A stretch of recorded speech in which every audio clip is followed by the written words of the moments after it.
La Edad Media europea, analfabetismo, superstición, fundamentalismo religioso, muertes violentas prematuras, gente siendo quemada en la hoguera. Pero durante esa época también se construyeron quizás los monumentos arquitectónicos más asombrosos de la historia, las catedrales. ¿Cómo las hicieron? Y más importante aún, ¿por qué las hicieron? La respuesta en la primera parte de la popular serie Kingsbridge, Pilares de la Tierra de Ken Follett. Bienvenidos a este episodio de Bibliotequeando. Aquí les habla su anfitrión, Ricardo Lugo. Como siempre, @bibliotequeando en las redes. Siempre se pueden comunicar conmigo a través de esta plataforma. Hago todo lo posible para responder todos los mensajes que me envían. Mil gracias por seguir apoyando el podcast, por seguir dándole 5 estrellas, compartiéndolo con sus amigos, familiares. Si no lo has hecho, por favor, hazlo para seguir creciendo este concepto del aprendizaje de la cultura a través de los libros. Se pueden suscribir al blog, se pueden suscribir al canal de YouTube y también se pueden suscribir al club de lectura en Patreon, donde nos reunimos virtualmente una vez al mes para discutir algún tipo de libro. Igualmente también tendrán contenido exclusivo.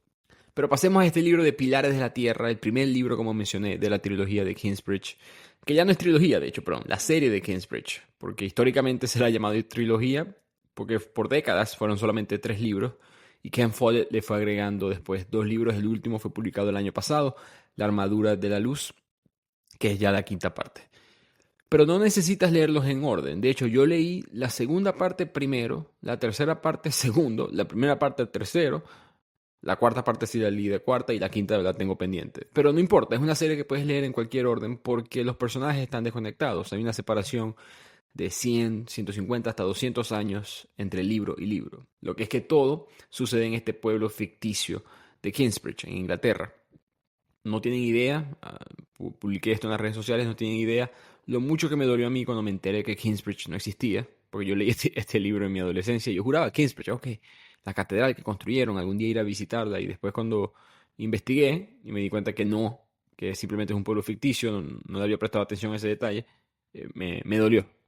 Porque Ken Follett relata tan bien lo que fue la vida medieval en estos libros que me amarró, me conectó, me dio cierta tristeza no poder algún día conocer este mundo que parece mágico hasta cierto punto. Yo siempre he dicho que Pilares de la Tierra es como Game of Thrones, Juegos de Tronos sin los dragones, sin la magia. Obviamente toda esa serie de fantasía como El Señor de los Anillos está basada en la época medieval, y esto es un libro, por supuesto, de verdad de la época medieval, porque Follett es muy detallista. Es muy específico en explicar cómo vivía la gente en esa época. Él tiene consultores, historiadores que trabajan para él. Y recuerdo una entrevista que él le cuenta cómo le preguntó a un historiador cómo se vestía la gente en la Edad Media, en el sentido de ropa íntima, que cuáles eran sus interiores, sus sostenes, y no había mucha respuesta de cómo era esto. Entonces, la investigación es muy detallada.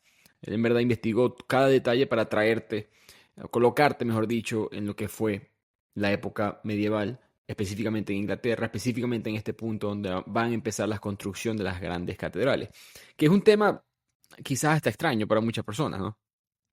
Leer un libro de por qué la gente en la antigüedad quiso construir las catedrales católicas de la época.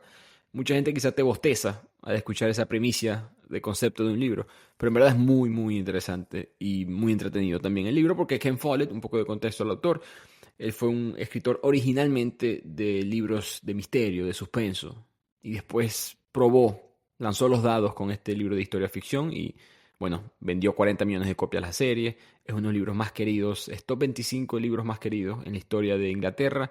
En Alemania es el tercero más querido. Eso fue una encuesta hace unos 10 años que salía de primero Señor de los Anillos, segundo la Biblia, que no me lo explico con lo ateo que es Alemania, pero tercero salió Pilares de la Tierra. Específicamente la primera parte amarró a muchas más personas. Yo creo que sí es el mejor de la serie, de los 4 que he leído, pero el segundo no se queda atrás y el tercero quizás es el más entretenido. Entonces esta semana haré Pilares de la Tierra y las siguientes 2 semanas los otros 2 libros. Es un nuevo concepto que empezaré a hacer.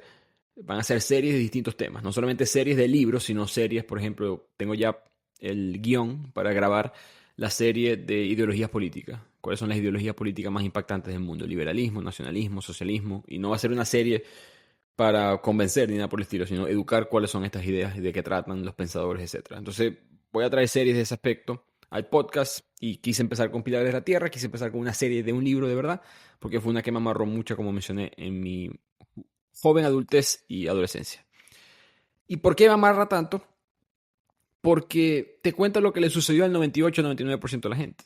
¿No? Muchos libros de la época medieval siempre hablan de la nobleza, de la realeza, no tiene nada de malo, pero Follett trae este ángulo un poco diferente, que es traerte la realidad de la persona común y corriente, el campesino, el plebeyo, la persona humilde, el monje del clero, cómo ellos vivían, ¿no? Porque creo que muchas personas, la mayoría de nosotros miramos al pasado y pensamos, asumimos que las personas eran ignorantes.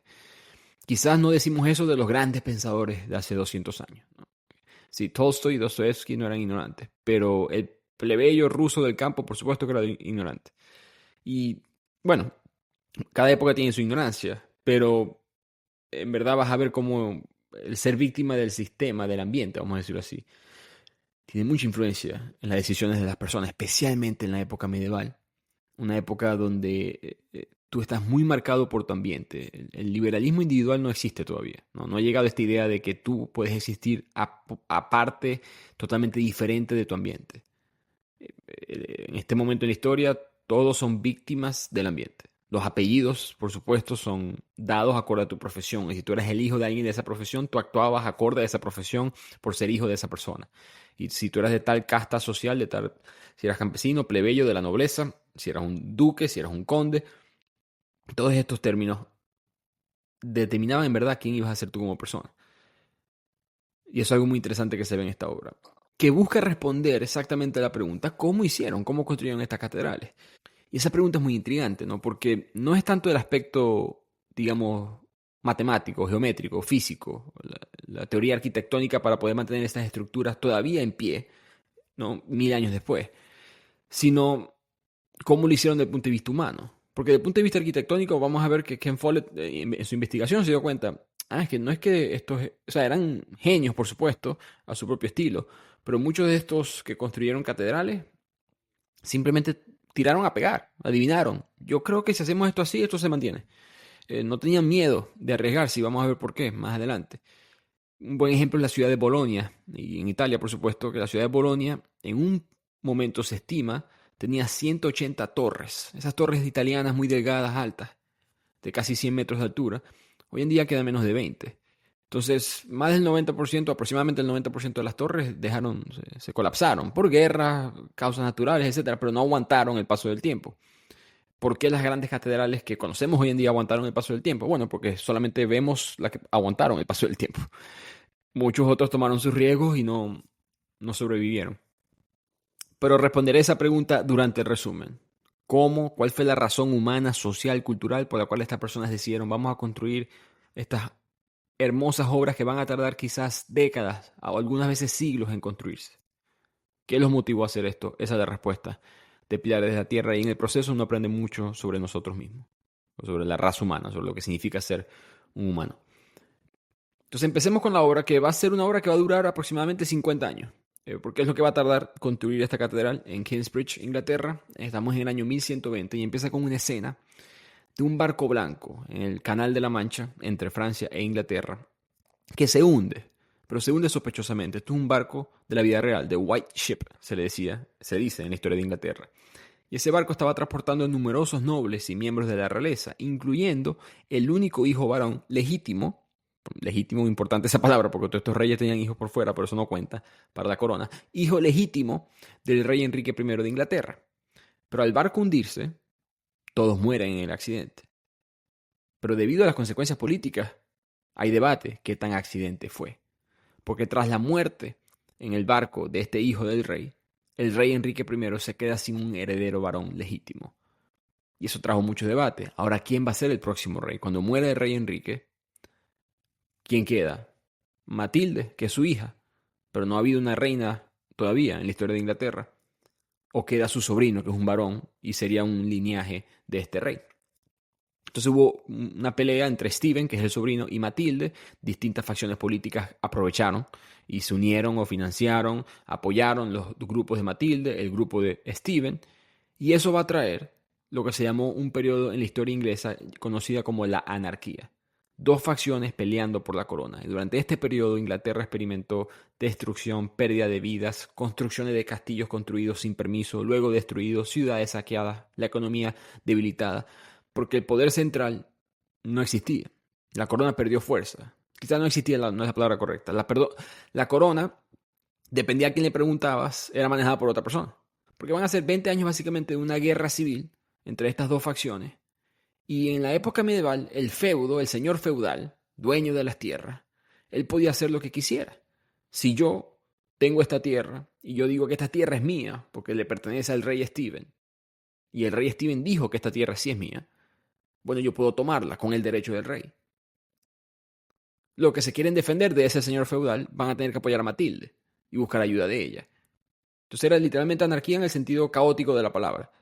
Porque como veremos en la obra, el poder central de la corona no es tan poderoso en estos feudos. Los feudos sí son subordinados a la corona, pero tienen tanta autonomía dentro de su propio territorio, dentro de las propias paredes de su castillo, que tienen su propio reino, ¿no? Recaudan impuestos, que de ahí le pagan ellos impuestos a la corona, administran la justicia, tienen su propia milicia, los caballeros. Entonces esa relación feudos y reyes siempre era problemática, siempre se podía vender al mejor postor, y los campesinos, los siervos pagaban la factura, que es las personas que vamos a ver en esta historia.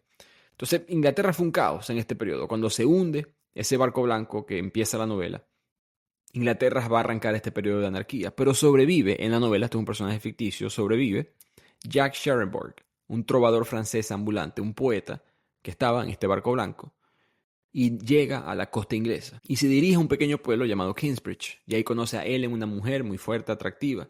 Se enamoran ambos en las relaciones, ella queda embarazada y empiezan a planear este futuro juntos que van a tener.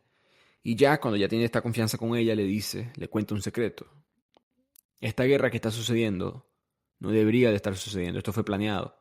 Ese barco fue saboteado a propósito. Y eso es una verdad que resulta muy incómoda para ciertos hombres locales aquí en Kingsbridge que están en el poder, que solamente están en el poder porque esta guerra existe. ¿Quiénes son esos hombres? El prior James Walliam Bigot, miembro de la iglesia local, y un señor feudal, el señor feudal, Percy Hamley. Estos tres hombres, al enterarse que este hombre Jack está vivo y que presenció lo que sucedió en este barco blanco, organizan una trampa para incriminar a Jack por el robo de un artefacto de lujo que, por supuesto, era mentira, era simplemente una persecución política. De ahí el libro brinca y estamos días después en el pueblo de Kingsbridge. Todos están reunidos en la plaza central. Hay una tarima para ver un ahorcamiento. Se va a ahorcar al ladrón, al poeta francés Jack Scharenborg. Él está parado en la plataforma con una soga en el cuello, en la tarima de ejecución. Solamente puede mirar al público donde ve los ojos de la futura madre de su hijo. Él empieza a cantar una canción que es bonita, pero al mismo tiempo tenebrosa, para despedirse de la vida, para despedirse de la injusticia de la misma. Y ahí se abre la plataforma, cae, se ahorca y muere. Ellen, su mujer, maldice a los tres hombres culpables de esto y los maldice con un rito pagano. Agarra un pollo, lo degolla. Y la gente extremadamente católica y con miedo y que ve estos rituales paganos como algo satánico, se asusta y en el miedo ella aprovecha la oportunidad y huye hacia el bosque y ella vivirá en el bosque por el resto de su vida sola, donde va a criar a su hijo, llamado también en honor a su padre, Jack. De aquí ahora la obra va a brincar 15 años después. Estamos en el año 1135 con Tom Builder, que va a ser uno de nuestros personajes principales. Está con su familia, está trabajando en la construcción de una casa, que es una casa que se le está regalando de parte de un señor feudal a una mujer. Él quiere que esa mujer se case con su hijo. Y este señor feudal es Percy Hamley, el mismo Percy Hamley, uno de esos tres hombres que presenció y que engañó al sistema legal para ahorcar, ejecutar a Jack Scharenborg. Percy Hamley y su hijo van a ser de los malos en esta historia. Y ellos quieren casarse con esta joven bella aliena. O mejor dicho, quiere que su hijo se case con esta mujer porque ella es la hija del conde Bartolomeo, el conde de Shire, este condado muy importante que está, en el cual Kingsbridge básicamente forma parte del mismo. Pero Shire y Kingsbridge están separados. Pero Aliena rechaza a William Hamley. Ella no quiere este matrimonio. Y su padre la defiende. No digamos que es un padre versión 2024, por lo menos quiero pensar la mayoría de las familias, pero sí que entiende de que ella tiene el derecho a rechazar a ese noble, porque hay otros nobles que vendrán. Entonces él aprueba el rechazo de este matrimonio y eso humilla primero que nada a los Hamleys, pero segundo cancela el proyecto de construir esta casa. Y Tom Builder, escuchen el apellido, no Builder. Recordemos que en esta época, como mencioné, los apellidos significan mucho de lo que tú eres como identidad. Esta es una época muy colectiva. Y Builder, que significa constructor, Hay otros apellidos, por supuesto, en inglés, digamos Baker, panadero, Carpenter, carpintero, Fisher, pescador. Todos esos apellidos empiezan a formarse. La historia de los patronímicos empiezan porque los nombres se repiten y para identificar a las personas, bueno, coloquémosle su profesión. Y lo que tú haces, tu descendencia también lo hará y se mantiene así el apellido. En español, por supuesto, tenemos guerrero, zapatero, mismo ejemplo. Entonces el mundo medieval deja a Tom Builder sin ninguna otra opción. Ahora no tiene proyecto y estamos en el otoño. Su familia no tiene dinero. Él está casado con una mujer llamada Agnes. Tienen 2 hijos, un varón, una hembra, Alfred y Marta. Y Tom Builder está preocupado porque va a llegar el invierno, el duro invierno inglés. No tiene dinero, acaba de quedar sin trabajo. ¿Cómo va a conseguir alimentar a la familia? La decisión que él toma con su mujer es, bueno, con lo último que nos queda, los únicos ahorros que tenemos, compremos un cerdo. Con un cerdo podemos, bueno, tratar de buscar trabajos en otros pueblos y si no, alimentarnos de él en el invierno hasta que llegue eventualmente ya mejores épocas en la primavera. Pero cuando ellos empiezan a viajar de pueblo en pueblo y atraviesan el bosque, uno de los bandidos de los bosques le roban el cerdo. Ellos son atacados y son robados por un grupo de bandidos, que estos bosques en la época medieval eran muy peligrosos. Anarquía. Anarquía dentro de la anarquía en este específico momento, porque los señores feudales controlan todo dentro de sus propias tierras. Los bosques es tierra libre, no hay ley. Se quedan sin comida, se quedan sin dinero y están buscando la fórmula ahora de cómo alimentar a sus 3 hijos. Porque tienen 2 hijos. Tienen a Alfred y Marta, como mencioné, pero Agnes está embarazada. Pasan los meses, sigue el invierno. Tom está muy débil, él es el que menos come. Él sacrifica mucho para que puedan comer sus hijos y su esposa, y por supuesto ella que está embarazada era prioridad. Llega el día del parto y en medio del bosque, en medio de la nieve, nace el bebé, nace sano, todo parece normal hasta que se dan cuenta que Agnes está sangrando demasiado. Poco a poco la ven más débil. A la mañana siguiente ella amanece con el bebé en sus brazos, pero ella está muerta. Y aquí le toca una decisión muy difícil a Tom Builder. ¿Qué hago? ¿Qué hago con este bebé? Yo no tengo leche para alimentarlo, ¿no? Estoy en el invierno, no tengo dinero, no tengo una mujer embarazada que produzca leche, no tengo acceso a nada. Yo no quiero tener otro familiar que muera en mis brazos. Y él toma aquí una decisión muy difícil. Voy a dejar a mi hijo recién nacido aquí abandonado en el bosque. En paz, con el frío, él no va a sentir mucho. Es mejor eso a que la agonía que tanto él y yo y los demás vamos a tener que sufrir con esto. Recuerda que yo les dije una vez, ¿no? Que yo no casi leo con mucha frecuencia terror porque me gusta que la historia tiene más terror que los propios libros de terror. Estas cosas, esto es una historia ficticia, la parte de Tom Builder, pero por supuesto estas cosas sucedieron. Entonces, cuando él se está alejando, con ese dolor en el alma de tener que escuchar a su hijo recién nacido, que está llorando, por supuesto, en el bosque, él se arrepiente y se devuelve corriendo a buscar a su hijo, pero cuando él llega ya no está, desapareció por completo. Y ahí es cuando aparece Ellen, esa misma mujer, la mujer de Jack Scharenburg, que se había ido al bosque después de maldecir a estos hombres en el ahorcamiento. Y Tom, recuerden, él estaba en el delirio de todo esto, ¿no? Había vivido el invierno, poca comida, el trauma psicológico de perder a su esposa, de tener que abandonar a su hijo.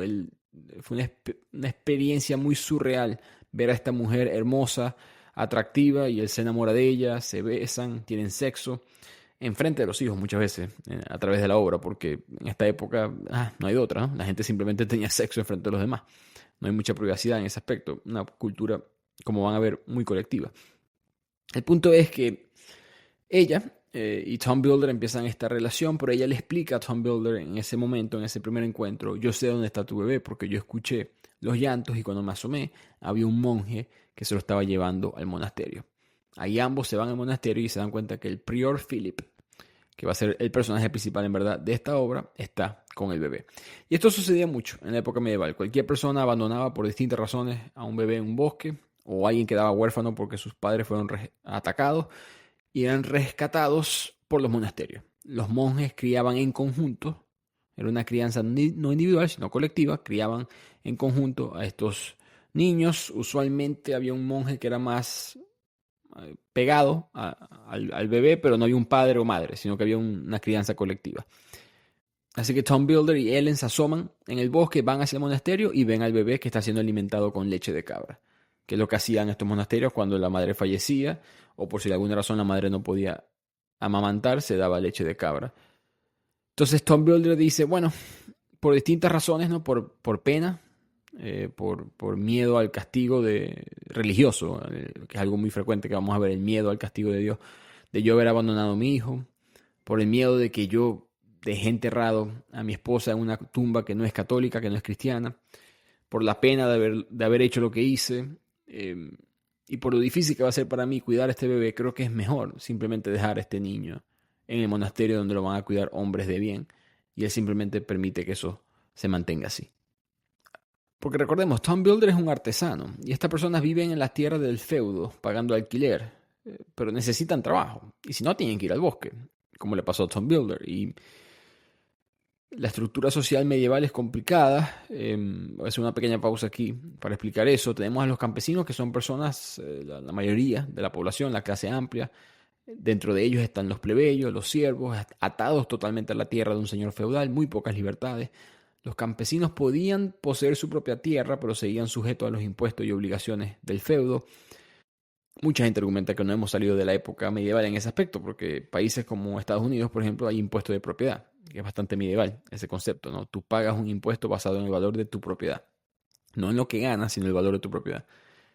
Por supuesto, están todos estos niveles que conocemos quizás de la Iglesia Católica, el Papa, arzobispo, obispos, sacerdotes, pero en los monasterios, donde están estos monjes, están el priorato, el prior, que es el líder de estos monasterios, son muy importantes. Si recuerdan el episodio, o si han leído El nombre de la rosa, de Humberto Eco, los monasterios son centros de educación, hombres muy inteligentes, especialmente para la época, hombres que hablaban 3 idiomas, normalmente griego, clásico, porque ese era el lenguaje de los grandes textos de la época, latín, porque ellos traducían muchos de estos libros al latín, y por supuesto el idioma coloquial, el idioma de la época, en este caso inglés, pero podía ser el francés, español, versiones antiguas, pero esos idiomas. Ellos cuidaban mucho a huérfanos, ofrecían mucha asistencia al pueblo, se encargaban de educar espiritualmente a las pequeñas aldeas o que vivían, ciudades, en el caso de estar en ciudades. Y por supuesto tenemos a la nobleza. La nobleza va desde lo más alto, los reyes, hasta los príncipes, duques, nobles de alto rango, como son Percy y William Hamley en esta historia. Cada vez que escuchan una película en inglés, Lord, lo que sea, ¿no? El Lord, esto. Se escucha mucho en series como Señor de los Anillos, Juego de Tronos. Esos son nobles que tienen tierra. Y ellos tienen estos comerciantes o campesinos que viven en sus tierras, ganan impuestos, ganan alquiler. Y si tú tienes un pequeño laguito y puedes pescar 10 pescados, me tienes que pagar una cierta cantidad a mí, que yo soy el verdadero dueño de esa tierra, no tú. Entonces tienen todo el poder económico, político, militar. Es basado en sangre, en linaje.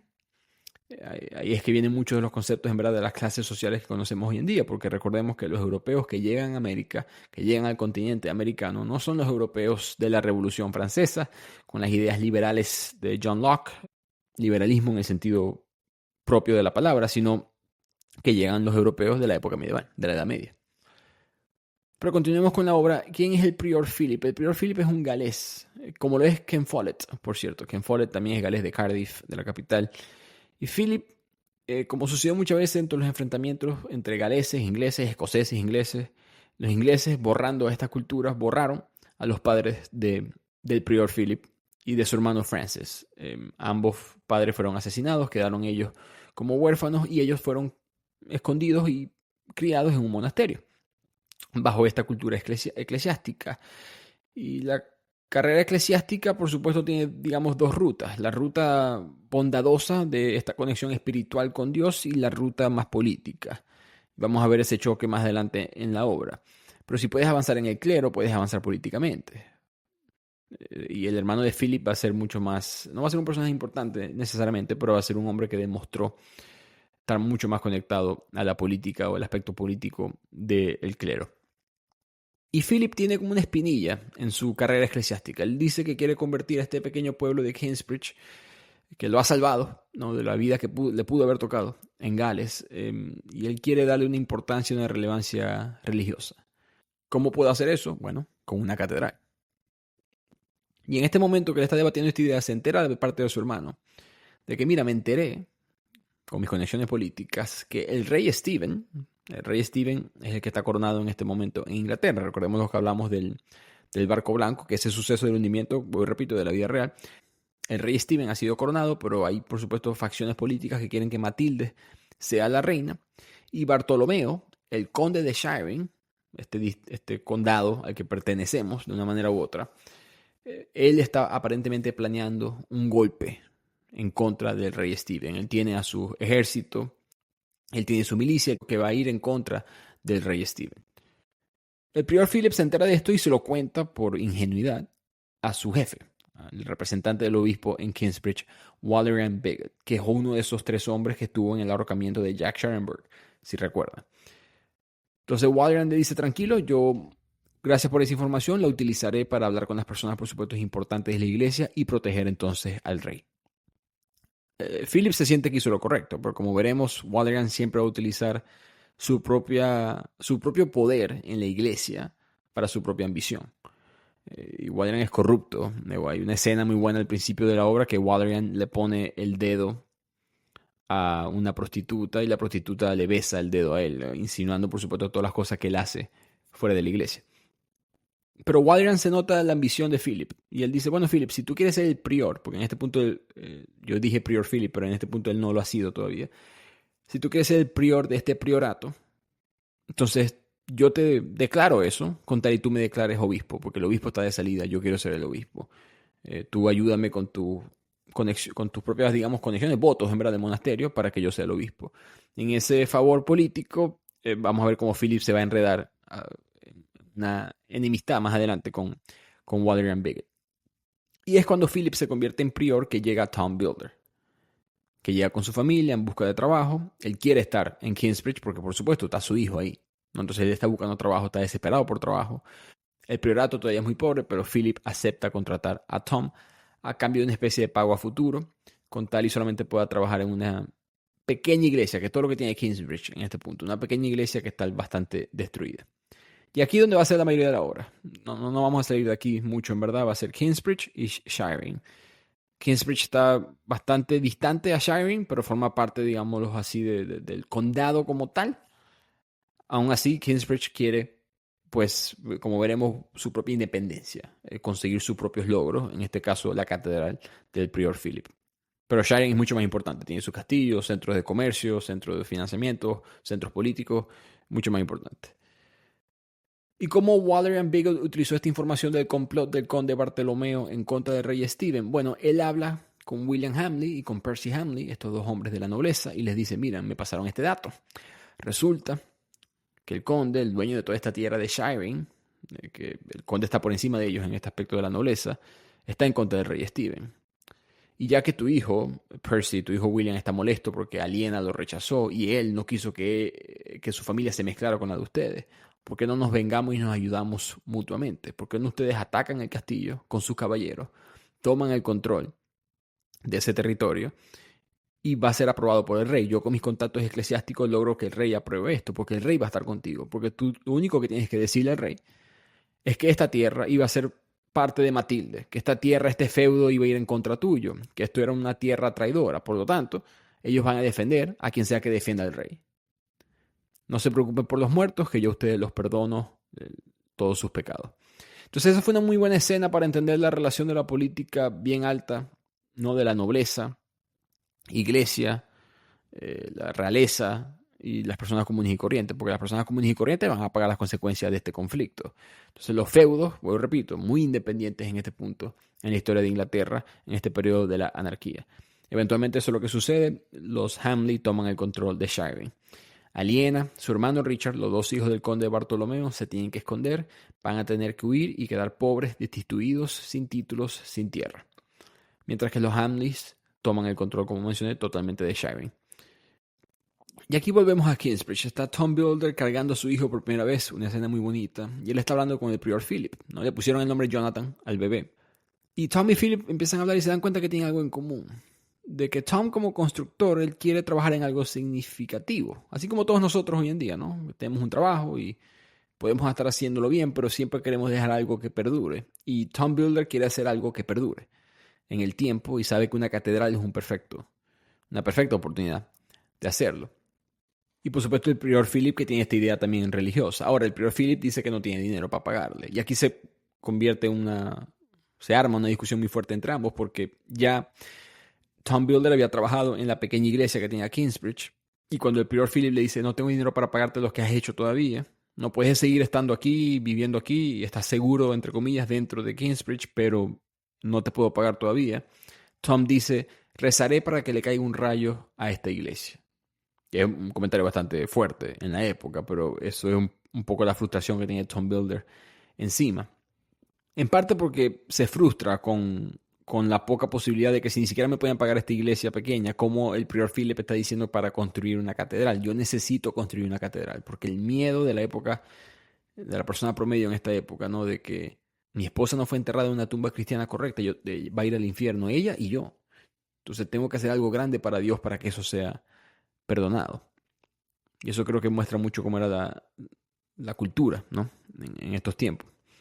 Y por lo mismo muestra también por qué esas catedrales fueron tan impactantes. No, cada vez que uno ve esas catedrales, no sé si a ustedes les ha pasado, si han visitado Europa y se quedan sentados afuera de una catedral y se ponen a ver todos los detalles artísticos, ¿no? Como cada columna pareciera que tuviera un pequeño demonio y la sutileza, los detalles. En parte, ¿por qué esto sucede? Yo recuerdo hacer un tour en Colonia, en Alemania, y tiene una catedral, creo que la más antigua de hecho, medieval.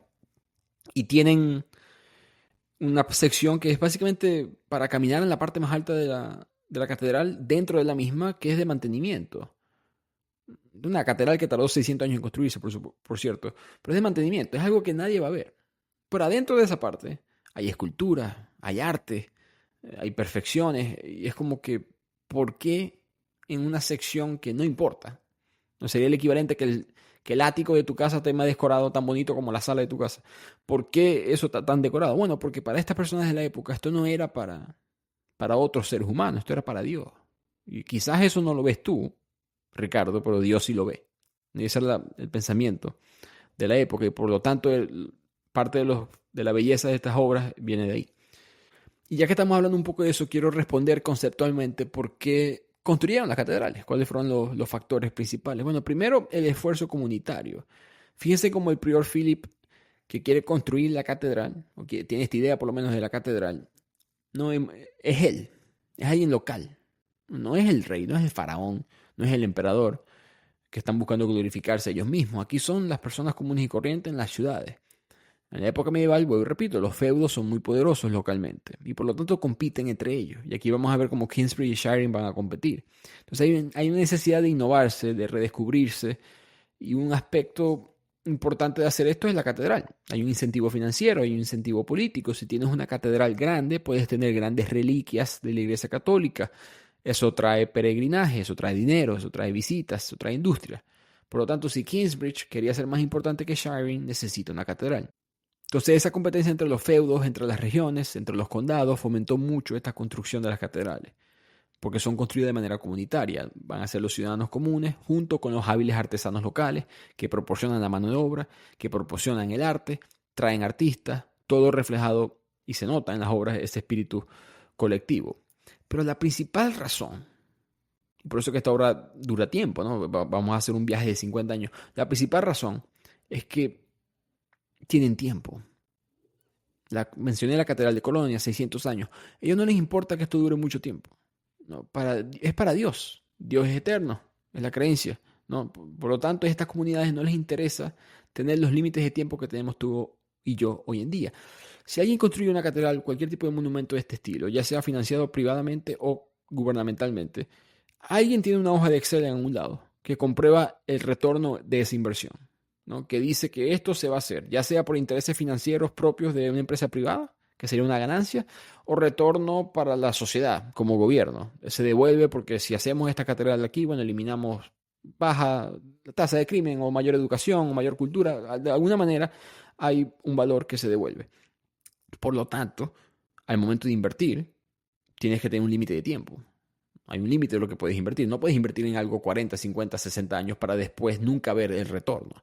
Ningún gobierno va a hacer eso, ningún gobernante dura tanto, solamente los dictadores, y yo creo que ni siquiera ellos esperan tanto tiempo. Entonces, eso es algo único de este periodo. Ellos están haciendo algo para algo que ellos consideran eterno. Entonces, en Kingsbridge, y en Kingsbridge como símbolo de lo que es la Europa medieval, a mí, ciudadano común, no me importa trabajar en algo que yo nunca voy a ver completado. Yo le puedo dedicar 100% de mi talento a esta pequeña parte. que es más grande que yo. Y por eso eran tan fieles a los diseños originales, tan fieles a los planes, tenían paciencia, no tenían límites financieros, no tenían límites de la estructura moderna de estas inversiones. Y esa es para mí la principal razón por la cual ellos construyen estas catedrales de esta manera. Pero volvamos a la novela, a la obra, que tenemos a Tom Builder, que está frustrado, como le mencioné, con el prior Philip, porque no tiene dinero para pagar.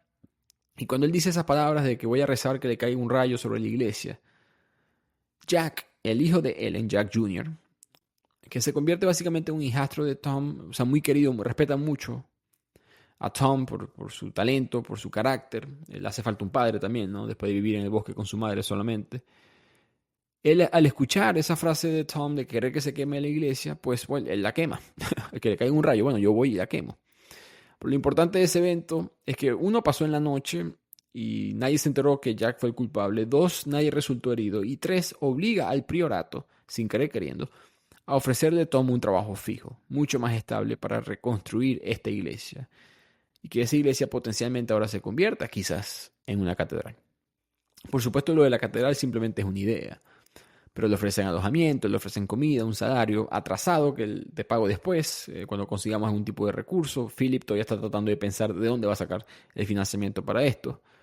Y mientras todo esto se está dando, otro de los monjes, que es relativamente un personaje frecuente en la obra, yo lo voy a poner un poco al lado por cuestiones de resumen, pero se llama Remigius. Él siempre está compitiendo con Philip y él está buscando una manera de ganarle a Philip. Él está mucho más conectado a Walter Bigot que a Philip. Y él dice de manera, juega un poco de política eclesiástica, ¿no? Y dice, bueno, ustedes no pueden estar viviendo juntos, Tom y Helen. Ustedes no están casados cristianamente, católicamente, tienen que casarse. Él sabe que Ellen va a decir que no, porque Ellen no es atea, es pagana. No, ella no va a creer en esto de la iglesia y además que Ellen tiene esta rabia a la iglesia por lo que le hicieron a su primer amor, a Jack. Entonces, la penitencia que le colocan por ley, la iglesia que tiene el poder de hacer esto en esta época, es que tienes que irte por un año, vivir en otro lugar y después es que podemos aceptar que ustedes vivan juntos como castigo. Entonces ella se separa de Tom, ella no se va a doblegar, ella se separa de Tom. No voy a hacer lo que esta iglesia quiere que yo haga, en el sentido de que ellos están buscando que yo diga que sí al matrimonio, no lo voy a hacer. Así que ella simplemente se va. Tom se queda por razones obvias, ¿no? Él tiene que alimentar a sus hijos, tiene este trabajo ahora estable. Ella se va y se va con la misma maldición de antes, con ese mismo ritual pagano y se despide con la misma canción que cantó su primer amor, que cantó Jack cuando lo estaban ahorcando, lo que provocó una reacción bastante horrorizada en el poderoso obispo electo Walter Bigot, que le había pensado en verdad que quizás el secreto de aquel barco blanco, más nadie en el mundo sabía lo que había sucedido. Entonces, pequeña pausa aquí. Hemos aprendido distintas cosas. Por supuesto, la Edad Media, pero en cuanto a los personajes de la obra, el prior Philip, él siempre va a tener que reconciliar muchas veces su creencia en el cielo, su creencia cristiana con los duros compromisos de la vida en la tierra, porque él va a ser bastante ingenuo al principio. Él siempre quiere que los monjes sean sobrios, frugales, trabajadores, que no caigan en el deseo. Pero eso es un lado, y hay muchos monjes que fueron así. Pero hay otros como Walter Bigot, ¿no? Que representa la parte sucia de todo este juego, la parte que está conectada a la nobleza y los que hacen todo lo posible por utilizar el poder de la iglesia para su propio poder. Entonces esa relación está muy latente en la obra. Y segundo, como mencioné, Tom Builder, personaje común y corriente, no es de la nobleza, es alguien que tiene un oficio especializado y a diferencia de tú y yo, que cuando no conseguimos un trabajo nos metemos en algún portal en internet y empezamos a aplicar o hay maneras de resolver. En esta época, como mencioné, tu identidad depende mucho de quién tú eres. Literalmente tu trabajo es tu apellido y a lo que no tienes tu trabajo deja de existir. Y, no solamente metafóricamente, literalmente él tuvo que ir a un bosque y casi muere, ¿no? Entonces eso es algo que trae mucho de la realidad de la época medieval en la obra. Continuemos con la misma. Ahora llegamos a una parte que es muy importante, que es que Tom y el prior Philip deciden, bueno, vamos por lo menos a trazar. Tracemos los planos de una catedral, a ver cómo es la idea. Y eso fue un error para el prior Philip, porque él se emociona mucho, porque Tom en verdad sabía un poco sobre esto y Tom empieza a decir, bueno, podemos hacer esto, podemos trazar, utilizar este tipo de piedra, podemos utilizar este tipo de técnicas que yo me he enterado con otros expertos y esto pudiera aguantar una catedral de ese tamaño. Y con esa emoción, Philip dice, hagámosla, Dios proveerá. No sé cómo vamos a pagar, pero Dios proveerá. Y Philip se le ocurre ir a Winchester, el centro de la realeza. En este punto Londres no es la región más importante todavía. Winchester es el centro de la realeza en Inglaterra. Londres la superará próximamente, pero la corte del rey Stephen, que continúa en esta guerra civil con Matilde en el periodo de la anarquía, ellos van a firmar los documentos para entregarle oficialmente las tierras a los Hamleys, para que Shireen deje de ser de Bartolomeo, que está preso, por cierto, por traición al rey en este momento, ahí mismo en Winchester. Y Walderan está en esa firma porque él es el representante del clero. El clero tiene que estar en todo. El clero tiene que asegurarse de que Dios apruebe cualquier tipo de contrato. Por supuesto hay comisiones y todo ese juego. Pero el clero está ahí representado por Walderan. Y el prior Philip se le ocurre una idea. Él dice, miren, yo estoy en Kingsbridge. A nosotros en Kingsbridge, que estamos buscando cierta independencia, no queremos las tierras de Shireen. Lo único que queremos es construir una catedral de manera natural, de manera orgánica, con los recursos. Y Shireen tiene una cantera, que es una mina a cielo abierto, con estas piedras que se pueden extraer para construir una catedral. Yo lo que quiero es acceso a esa cantera. Entonces, entreguémosle todas las tierras a Shireen. Kingsbridge está separado y tenemos lo que hay en Kingsbridge, que es nada, solamente me prestas el acceso a esa cantera. El clero no va a molestar y todos estamos felices. Y los Hamleys, que no son hombres muy inteligentes, en verdad, no son hombres de pensar de manera innovadora, que creo que es algo que Follett quiere mandar de mensaje en el libro.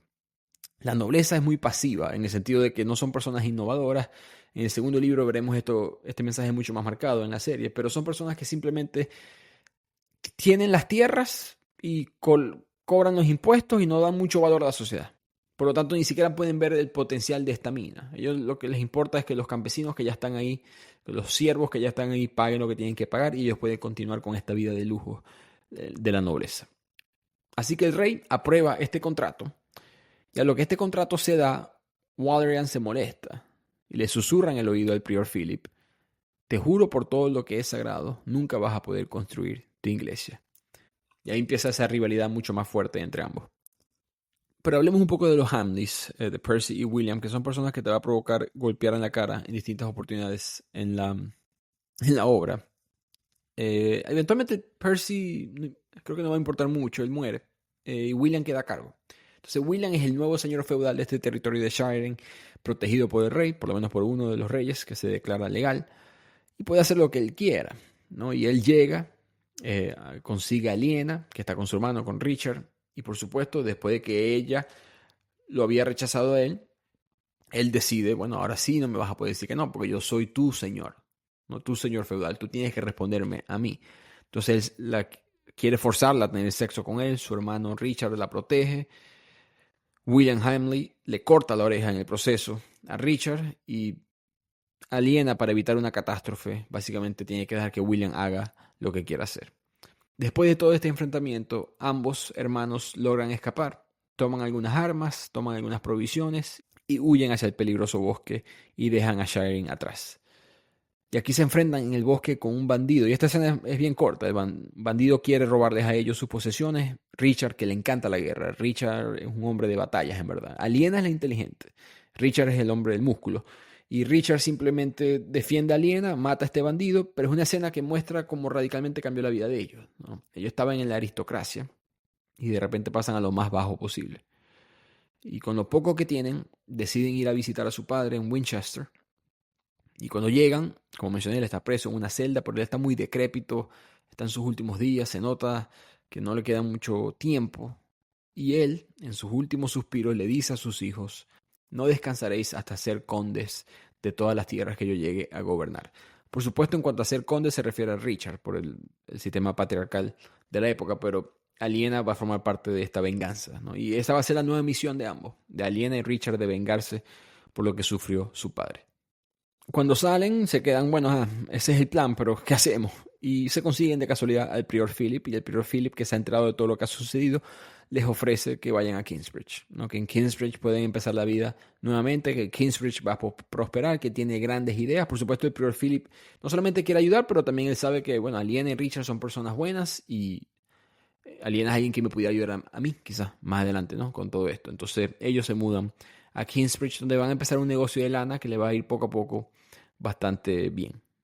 De aquí ahora la obra se adelanta un año. Estamos en la cantera. donde el prior Philip está extrayendo los recursos que tienen estos trabajadores rompiendo las piedras y llevándolas a Kingsbridge para empezar el principio, los fundamentos de la catedral. Y Tom Builder es como el arquitecto, el director de todo este proyecto. Ellen se fue de Kingsbridge, pero Jack se queda, en parte para poder trabajar en esto, porque se da cuenta que él tiene talento para esto, y Tom también se da cuenta de esto. Y la otra parte porque, bueno, se enamora de Aliena y ambos poco a poco empiezan una relación. Jack hace los detalles sutiles en estas piedras, los diseños, muy buen talento. Pero de repente llegan los Hamleys, que mandaron una especie de milicia a esta cantina y quieren quitarle los recursos al prior Philip, básicamente con la ayuda de Walerian. Fueron empujados a vengarse, a tomar control de esta cantera. Walerian les dijo: ustedes no entendieron, esa cantera tiene recursos. Si Kingsbridge prospera, si Kingsbridge tiene una catedral, eso le quita poder a Shireen. Entonces ellos deciden atacar a esta cantera y quieren básicamente asesinar a todos esos trabajadores que están trabajando en la misma. Pero el prior Philip, que no es tonto, fue inteligente, decide responderle la movida de ajedrez y básicamente envía a 40 monjes a rezar para proteger a los trabajadores y mandar al infierno, en teoría, a todos estos soldados que van a pelear en contra y asesinar a estos trabajadores. Y ahí se muestra nuevamente cómo la realidad es una verdad absoluta, ni siquiera es debatible, la existencia de Dios y la existencia de un infierno. Ver a alguien del clero vestido de clero, cabe destacar a estos monjes, están conectados a Dios. Una persona aquí en la tierra vestido de esa manera, que reza, que le ha entregado su vida a Dios, es una representación de Dios en la tierra. Para ellos es simple, no hay duda de eso. Por lo tanto, tocarlos a ellos daría mucho miedo. Esa conexión es muy palpable. Y Philip se aprovecha de eso. No de manera maquiavélica, aunque sé que estoy utilizando la palabra maquiavélica de manera incorrecta, pero de una manera simplemente para proteger a esta cantera. Y funciona el plan. Estos militantes de los Hamleys se retiran, no quieren ir al infierno, le tienen miedo de atacar a alguien religioso. Y nuevamente sobrevive Kingsbridge y puede tener recursos de esta cantera por lo menos un día más. Así que fracasa el plan, digamos, militar. Entonces Walerian organiza el plan legal, que es que va a llamar al arzobispo para que visite Kingsbridge, porque el arzobispo tiene que aprobar estas cosas. El arzobispo, si él siente que no es de buen interés que haya una catedral como esta en Kingsbridge, si siente que él no tiene por qué pagar esto o aprobar esto, en verdad no, él nunca va a ayudar en el financiamiento, pero si él no quiere aprobar eso, el prior Philip tiene que hacer caso, como miembro de la iglesia, como miembro del clero. Pero Philip nuevamente ve esa movida y él lo que hace es que le ofrece a todos los habitantes de Kingsbridge y a otras personas de otros pueblos cercanos que iban a ser absueltos de sus pecados si trabajaban mediodía, ese día que el arzobispo iba a visitar, porque ese es el plan de Walerian. Vaya a visitar a Kingsbridge y dése cuenta lo pobre que es Kingsbridge, que ahí no hay dinero, ahí no hay industria, Shireen es el lugar que tiene el comercio. Vaya a visitar para que vea que tiene que darnos a nosotros la catedral y así puedo salir yo de Kingsbridge. Ese es el plan de Walerian. Entonces el prior Philip dice, bueno, vamos a fingir que tenemos industria. Vamos a invitar a todos estos trabajadores, todas estas personas que viven en los pueblos cercanos. Y cuando llegue el arzobispo, él va a ver comercio, él va a ver personas trabajando en la catedral. Repito, solamente son los fundamentos de la misma, la fundación de la misma, disculpen. Entonces, eso da una ilusión cuando llega el arzobispo de que en verdad Kingsbridge es una ciudad de comercio. Y con eso el arzobispo básicamente aprueba a esta dinámica de la cantera de Shireen dándole estos recursos a Kingsbridge. Ahora se adelanta un par de años, estamos en el año ahora 1140. La guerra civil continúa entre el rey Stephen, la emperatriz, la reina Matilde, o que quiere ser reina Matilde. William Hamley ha estado apoyando, por supuesto, al rey Stephen. Pero ahora Hamley vemos que se convierte en un hombre más sádico, en parte por el rechazo de Aliena. Se la pasa en burdeles exclusivamente porque sufre de impotencia. Desde que Aliena lo humilló en frente de todas estas personas, cuando lo rechazó públicamente, él ha tenido problemas de impotencia. Entonces, su personaje, que de por sí ya era malvado, se convierte más oscuro poco a poco con el tiempo. Y de repente, Richard y Aliena se convierten en ricos comerciantes. En verdad, Aliena es una rica comerciante, pero vamos a ver un poco el rol de ella como mujer en la época. Ella no puede tomar la batuta de lo que sería recuperar a Shireen. Richard es el que lo tiene que hacer, ¿no? Porque el conde sería él. Y Richard, que no es muy inteligente, Como mencioné, es un hombre solamente de guerra, de batalla, habilidoso con la espada y inteligente para la guerra, pero no es un hombre muy de negocio. Aliena sí lo es. Aliena logró que este negocio de lana funcionara muy bien. Ella compraba lana en Kingsbridge, que era demasiado barata, y con sus contactos la vendía en Winchester a un precio mucho más caro. Y poco a poco creó una pequeña fortuna. Y ella, con esto, puede financiar a Richard. Porque para convertirte en caballero, una de las maneras podía ser, bueno, pues financiamiento, algún tipo de beneficio para el señor feudal, para el conde de la tierra. En el caso de ella, ella prepara a Richard para que se convierta no en caballero, sino en escudero, que es un nivel más abajo. Como escudero, Richard y su pequeño grupo puede ofrecer apoyo militar al rey Stephen. Entonces ellos no buscan, muy interesante, ellos no se van con Matilde, sino que apoyan a Stephen para buscar que Stephen devuelva el caso. Básicamente diga, ustedes en verdad sí son los herederos correctos de Shireen. Porque Stephen, al final de cuentas, el rey juega política y ya.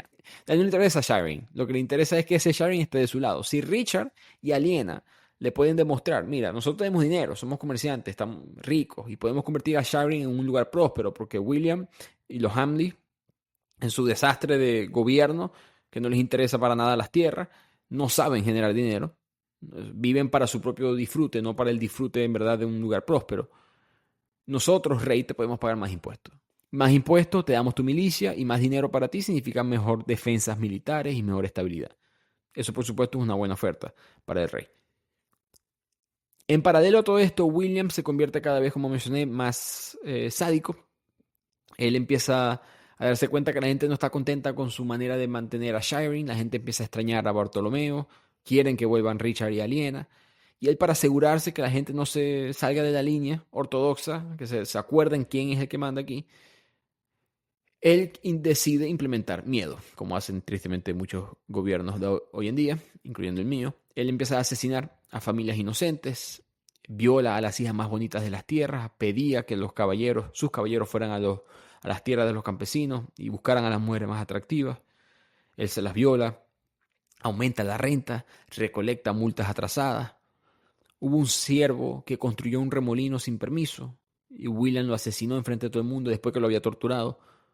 Y la frase que dice el libro, ¿pueden mis siervos construir molinos sin mi permiso? Preguntó casi al borde de la desesperación. No, señor. ¿Y sabes por qué está prohibido? Para que tengan que llevar su grano a los molinos del Señor y pagarle por la molienda. Y el Señor así obtendrá beneficio. Dije esa frase porque explica muy bien cómo funciona esto. Un campesino tenía la oportunidad de crear un remolino y, bueno, generar productos, generar granos, generar comida. Pero no puedes hacer eso, porque la idea es que tú hagas todo eso en el molino del señor feudal. En ese molino tú vas a tener que pagar impuestos. Y yo puedo controlar eso de mejor manera. Toda la tierra es mía. Entonces no hay avance, porque los señores feudales se aseguran que no hay avance. Entonces William va a continuar con toda esta maldad. Philip sabe de esto y le advierte a William de que tú vas a ir al infierno si continúas así, pero William tiene el perdón de Dios porque alguien más importante que Philip, así ve la gente esto en la época, alguien más importante que Philip, más conectado a Dios, es alguien que está más alto que tú en el clero, que es Walleran, que es obispo, y tú simplemente eres un prior de un pequeño priorato en Kingsbridge. Y con ese perdón William se da cuenta, ¿sabes qué? No importa si yo asesino trabajadores en la cantera. Y aquí llega una masacre total a esta mina abierta con los hombres de William Hamley asesinando sin piedad a los pobres canteros que trabajaban ahí. Una masacre total muy representativa del periodo de anarquía en Inglaterra. Así que parece que todo se va a acabar. No hay manera no hay trabajadores para recuperar la cantera. Tom Builder se queda sin su mano de obra. El priorato Philip se pierde poder, ¿no? La gente deja de confiar un poco en lo que él puede hacer. No que él fuera malo como prior, sino que puedes pelear contra este animal, ¿no? Contra los Hamley, contra William, contra este monstruo, que está apoyado por Walgran Bigot, que es el obispo, que está más arriba. La gente pierde un poco de fe en eso. Y muchos de estos monjes en verdad no son tan ambiciosos, ¿no? Son personas que están muy felices con su vida muy eclesiástica. Por cierto, investigando sobre esto, aprendí por qué muchas de estas catedrales tienen relojes. Muchas de estas torres en las catedrales. Porque en esta época es muy raro. Pero la gente se despertaba y vivía el resto del día sin saber qué horas son. En verdad el concepto de hora no era algo que tenían. Ellos se despertaban cuando el sol salía y se acostaban cuando el sol se acostaba. un mundo mucho más conectado con la naturaleza, ¿no? Entonces ellos iban con el ambiente. Las únicas personas que tenían que saber la hora eran los monjes, porque los monjes tenían estas horas de rezo, básicamente cada hora tenían que rezar. Entonces ellos tenían que saber, cerca de la catedral, cuando ellos estaban haciendo sus cosas en el pueblo, dónde es, a qué hora era para yo poder tener a rezar las horas que me tocan. Eso lo vimos con más detalle en el resumen del Nombre de la Rosa de Humberto Eco, pero no me había dado cuenta que por eso es que están estos relojes en las catedrales. Vi ese detalle, conecté los puntos, después fue releyendo partes de Pilares de la Tierra. Pero ahora va a venir en la obra un golpe de suerte. Cuando parece que todo está perdido, de repente el ejército de Stephen, del rey Stephen, pierde varias batallas y capturan al rey. Y todos, por supuesto, todos estos señores feudales que estaban a favor de él, quedan un poquito a la deriva. Se quedan con sus tierras, pero ahora están menos protegidos que antes.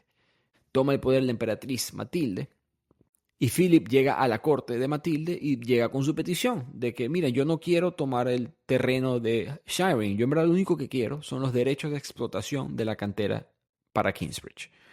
Y la corte dice que sí, lo puedes hacer con tal, porque estamos en momentos difíciles, pagues 100 libras específicamente. 100 libras, a menos acorde a la conversión que conseguí en internet, 100 libras de la época significan unos $250,000 de hoy en día. Philip no tiene ese dinero, para nada.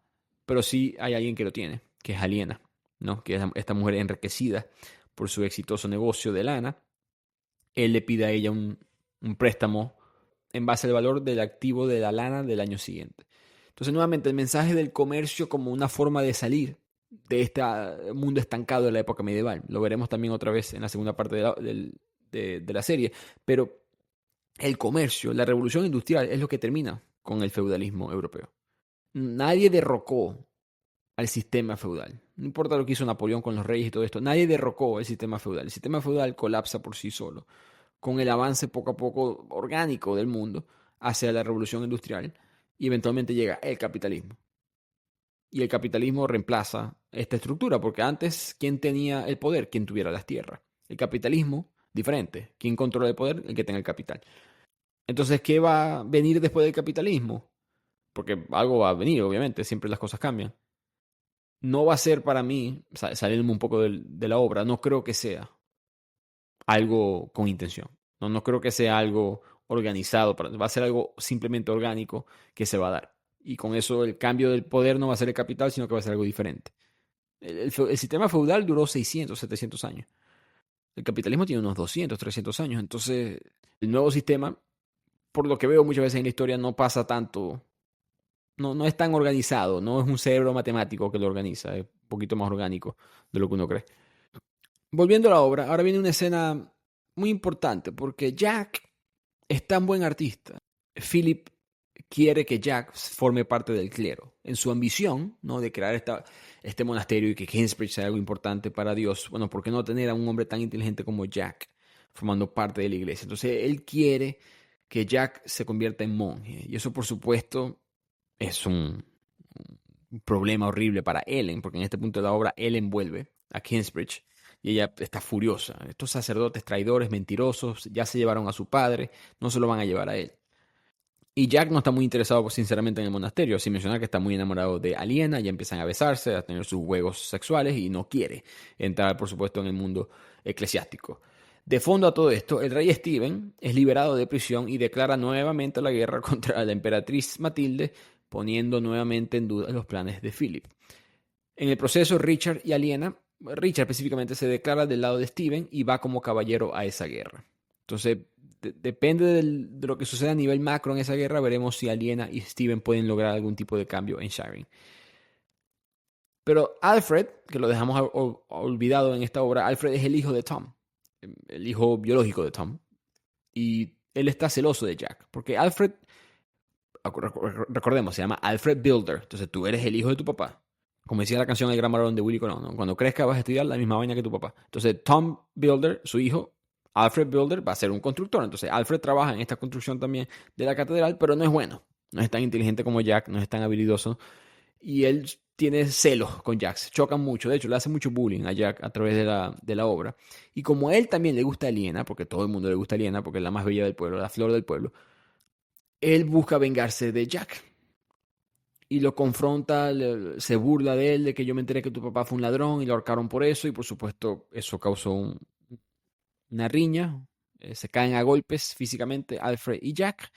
En ese conflicto, ellos sin querer queriendo queman un edificio. Cuando digo edificio me refiero a una pequeña casita de paja, y cuando tomaron una vela prendida, se prendió en fuego con aceite, y por supuesto destruyeron esta pequeña casita de uno de los albañiles que trabajaba en la construcción. Como penitencia, el priorato es el que se encarga de ejercer este tipo de castigo.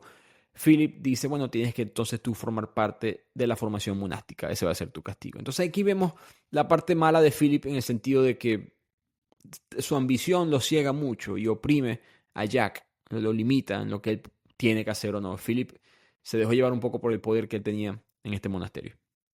Continúa la obra y Philip organiza una feria. Hay juegos para los niños, la idea es recaudar impuestos. Recuerdo leer que hay una pelota de fútbol siendo pateada en distintas escenas. Entonces hay una versión primitiva de fútbol, nada como lo que conocemos hoy en día, pero versiones primitivas de patear una pelota. Los niños están jugando y todo esto, y de repente William Hamley, que siempre quiere vengarse de Kingsbridge, ataca. Él ataca con un grupo de hombres, atacan con caballeros, con su milicia, queman distintas partes de la ciudad, asesinan a cualquier persona que se les atraviese, mueren más de 100 personas. Y en un momento William Hamley está cabalgando, y en su trance de violencia él se da cuenta que enfrente hay un solo hombre, y ese hombre es Tom Builder. Y el caballo nunca frena, atropella a Tom Builder. Lo último que Tom Builder vio en su vida fue la imagen de un asesino desquiciado en caballo. Así que muere Tom, y esa escena es fuerte porque uno jura que Tom es el personaje principal de esta obra. En este punto, creo que estamos en la página 400, 500, una obra de como de 1100 páginas, y uno como que ya va, ¿qué pasó aquí? Y, te golpea mucho esa escena porque, ajá, y la catedral, ¿quién la va a construir? Como veremos con el pasar de la obra, Jack es el que va a terminar esta construcción, pero ese camino no va a ser fácil. Pero Tom Builder muere, y eso es un mensaje que no creo que sea netamente de entretenimiento. Creo que hay un valor también del mensaje de la época medieval. El que quiere avanzar, el que quiere progresar en este mundo, siempre el sistema feudal lo frenó de una manera u otra. Y las clases, el 99% de la población que vive en estas clases más bajas, que no está en la nobleza, tenían este techo de vidrio, para utilizar un término moderno, un techo de vidrio por su clase social, ¿no? Porque su apellido es Builder, no es Hamley. Hamley suena bonito, no es de la nobleza, pero Builder o Carpenter o Fisher, esos se quedan ahí abajo. No es casualidad que muchos de esos apellidos son los más comunes en Estados Unidos, porque esos son esa clase de abajo es la que se viene más adelante de Estados Unidos. Seguimos avanzando en la obra, ahora estamos en el año 1142, la marea vuelve a favorecer a Stephen, él empieza a recuperar su poder, y en el desastre de estos muertos inocentes en el ataque de William Hamley, en el desastre de Richard y Aliena perder las oportunidades de recuperar Shiring, ¿no? Porque ahora ellos perdieron su negocio de la lana, fue quemado en el proceso del ataque. Alfred, que voy repito, le tenía celos a Jack, aprovecha y dice, yo puedo pagar los gastos de la caballería, ¿no? Yo he reunido dinero en todo esto, yo voy a quedar con el trabajo de Tom Builder, de mi padre. Lo único que tienes que hacer, Aliena, para yo financiarte, es casarte conmigo. Y aunque ella ama a Jack, Aliena acepta la oferta. Ese peso era demasiado para ella. Esa promesa que ella le dio a su padre de recuperar las tierras era lo más importante. Entonces ella acepta su rol de esa promesa y deja el amor a un lado. Tiene un rol que cumplir y ella lo hace sin pensarlo, básicamente. Ella sabe que esta es la decisión correcta. Le duele, pero ella piensa que es la decisión correcta. Con eso Jack dice, bueno, si tú te vas a casar con ese hombre, yo me voy. Él renuncia a esta vida del monasterio, que lo habían, por cierto, castigado por el pecado de desobediencia y todo esto, y él decide simplemente huir y se va para Francia. El problema es que antes de huir, él se despide de Aliena, y en esas despedidas, por supuesto, de una relación muy amorosa, hay relaciones sexuales y ella quedó embarazada. Alfred no es el padre, de hecho Alfred en la boda también sufrió de impotencia y no pudo cumplir con su deber, por lo tanto el matrimonio no se consumó. Y Aliena puede vivir con el embarazo ocultado porque la gente fuera de Alfred y ella saben que, van a pensar, mejor dicho, que es de Alfred, pero ella puede saber claramente que es de Jack. Eventualmente Aliena tiene este hijo. Alfred sabe que ese hijo no es de él, pero por la propia humillación que él ha sentido con la falta de ser potente en la cama, él no quiere decir que ese hijo no es de él, así que él se queda callado. Y para más humillación aún, esa fue humillación del lado personal, del lado profesional, lo que él había construido, lo que él le tocó, ese primer arco de la catedral, colapsó. una construcción deficiente, se derrumbó, aplastó a varias personas, más personas mueren en Kingsbridge. Y Alfred básicamente se muda a Shireen, como que él no puede seguir viviendo en este trauma. Kingsbridge es un fracaso para él en su mente, ¿no? De él en Kingsbridge es un fracaso, su historia es un fracaso. Entonces, él deja a Aliena sola y Aliena ahí recibe una visita de una mujer que va a entender por lo que está pasando, que es Ellen, ¿no? Y Ellen le dice, mujer a mujer, tú tienes que recuperar lo poco que tengas, véndelo. Cómprate un caballo o alquila un caballo, haz lo que puedas hacer, pero ve a buscar a Jack. Tienes que buscarlo a él. Ustedes dos se aman. Este es su hijo, este es mi nieto. Ustedes tienen que hacer lo correcto. Y con ese dinero empieza este viaje que yo voy a resumir, por supuesto, por cuestiones del podcast, pero es un viaje de mucho crecimiento para ella y de mucha magia, mucho miedo también. Pero eventualmente ella llega a Francia donde hay un Jack que ha estudiado arquitectura. En cada lugar que él llega, él conocía a los mejores arquitectos, le mostraba su trabajo, su conocimiento había aumentado y está en Saint-Denis, donde está una bellísima catedral gótica. Y ahí Aliena lo consigue, se besan, se encuentran y se dan cuenta que ambos quieren volver a Kingsbridge y que quieren traer estas bellezas que se están viendo en Francia primero, de regreso a Inglaterra. ¿Cómo van a hacer para financiar este viaje? ¿Y cómo van a hacer para financiar esta catedral? Los dos se les ocurre una idea. Se están dando cuenta que en este momento en Europa el peregrinaje se convierte en un momento, en una industria. Todas estas personas viajan a las grandes catedrales para ver algún tipo de artefacto religioso y pagan mucho dinero y donan dinero a la catedral por darles este beneficio, esta conexión con Dios. En el camino, esas rutas de peregrinación, pueblos se fundaron muchas veces porque comerciantes se establecían ahí para vender sus distintos productos artesanos. Entonces ellos dijeron, bueno, vamos a hacer una cosa. Jack es inteligente. Jack, él había visto una virgen, una estatua de una virgen que lloraba. Donde la gente más daba dinero es en esa virgen. Entonces él decía, podemos utilizar esa misma virgen, yo puedo hacer una. Porque eso es una piedra que con el cambio de temperatura suda. Y el cambio de temperatura en Europa, en Inglaterra, no sé si lo han visitado, pero es bastante drástico muchas veces, ¿no? Cuando hay sol y de repente cambia de noche, puedes estar caminando en franela de día y después en la noche te estás muriendo del frío. Entonces, en ese cambio, la piedra empieza a sudar. Y si haces una virgen con esa piedra, la virgen llora. Entonces él utiliza esta piedra para crear esta virgen y empieza, la gente se asombra y le da dinero a Jack y con eso van financiando la construcción de la catedral de regreso. No piensen mal de Jack, Jack se deprava a veces. Jack un momento hasta contrató a un hombre que estaba falsamente discapacitado para que caminara de nuevo después de ver a la Virgen llorando, ¿no? Entonces Jack sí jugó un poco sucio con la gente, pero a diferencia de otros estafadores, que es lo que quiso mostrar Ken Follett más o menos en el libro, él iba a utilizar esto para la construcción de una catedral, no para el propio beneficio de ellos mismos. Regresan con casi 100 libras, recordemos, esos son casi $250,000 y con eso pueden financiar gran parte de la construcción. Cuando esto sucede y la gente en Shireen, William y Walden se dan cuenta que ahora sí esta catedral se va a poder construir nuevamente, vuelven a atacar. Pero en este caso Jack y los demás estaban preparados. Construyeron una pequeña fortaleza. El mismo Alfred ayudó, se arrepintió de cómo él trató a Aliena y todo esto. Entonces él ayudó a que se fortaleciera la ciudad de Kingsbridge. Hicieron un muro básicamente improvisado, con cualquier tipo de artefacto que consiguieran y cualquier tipo de material que no servía ya para la catedral. Ellos poco a poco construyeron un muro en cuestión de 2 días, básicamente, y evitaron el ataque de Shireen con todos estos soldados.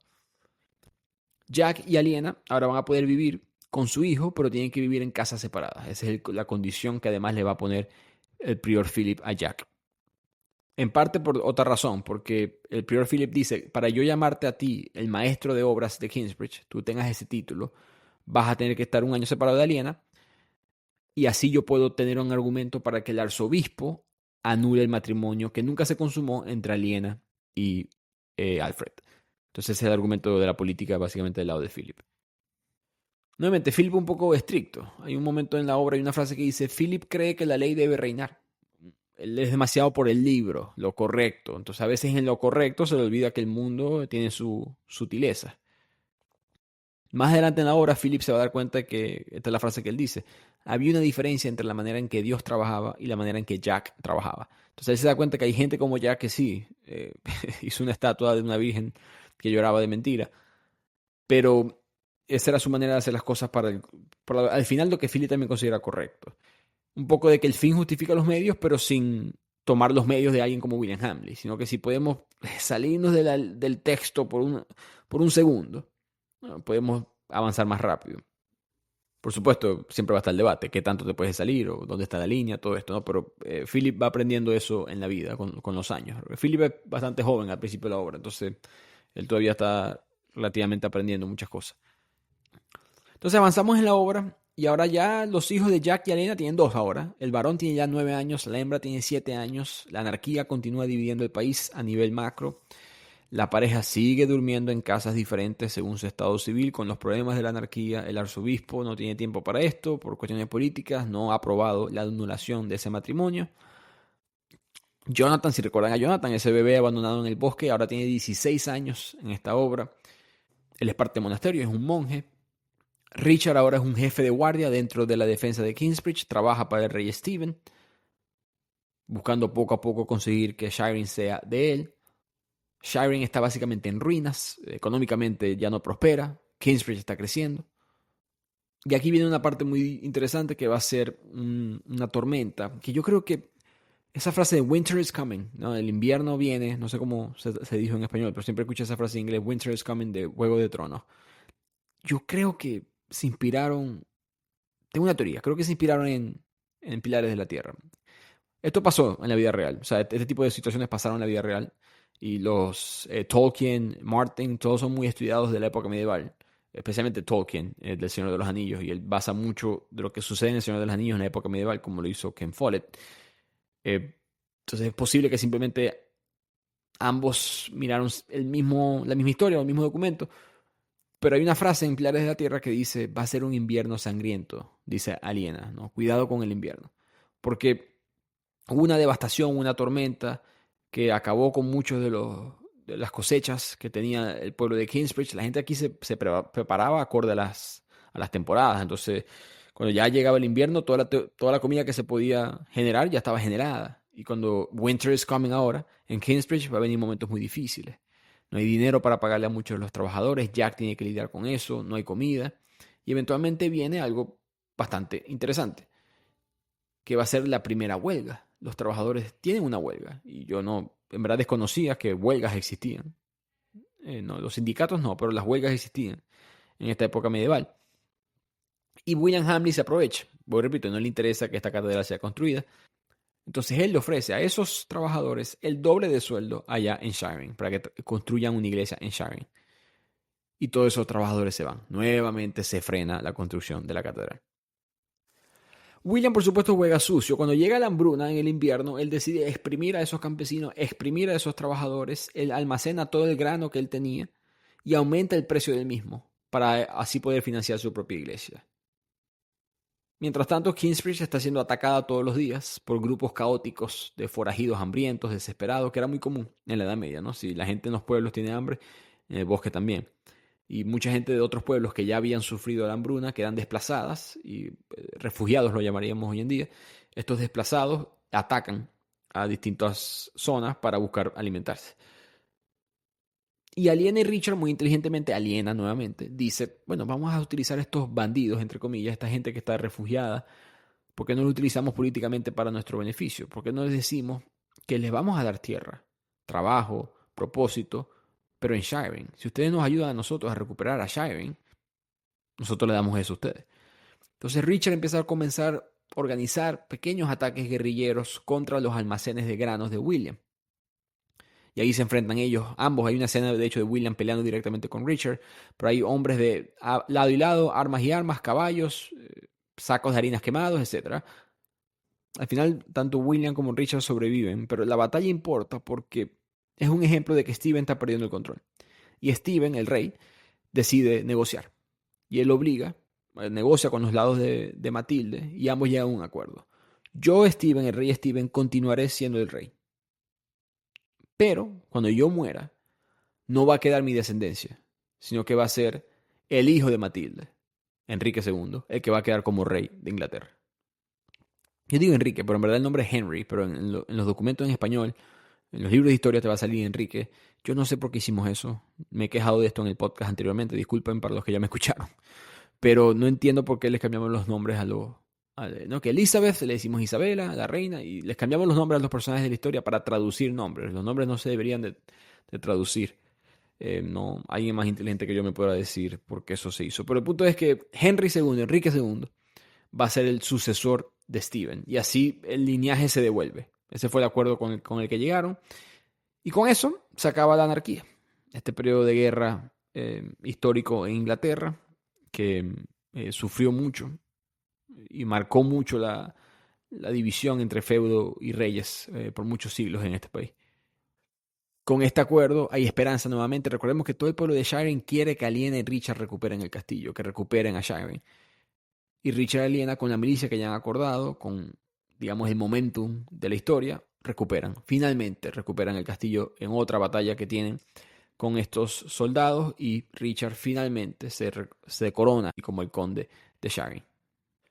William Hamley va a quedar vivo en el enfrentamiento, pero él va a vivir básicamente en su propia desgracia, víctima de propias pesadillas. Él siente que su alma va a ser condenada al infierno, ¿no? Porque cuando él estaba en el tope y estaba Waldergan protegiéndolo y perdonándolo, absolviéndolo de todos los pecados, perfecto, ¿no? Él va al cielo, todo vale.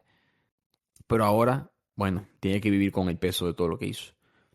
Y luego quiero hacer un paréntesis aquí en la obra, me disculpan si me desvío demasiado, pero yo siempre he dicho que esta es la idea, no moral, no ética, no correctamente, pero si ves la idea netamente como de negocio, la idea de la absolución de los pecados por dinero, no de vender, que tú puedas ser perdonado acorde a que tú des dinero, para mí es la idea de negocio más brillante del punto de vista del negocio. Repito, no correcta, no moralmente, sino de negocio. Porque del punto de vista, en toda transacción, no, tú compras, tú vas a la farmacia y compras preservativos y la caja cuesta $20, por decir algo.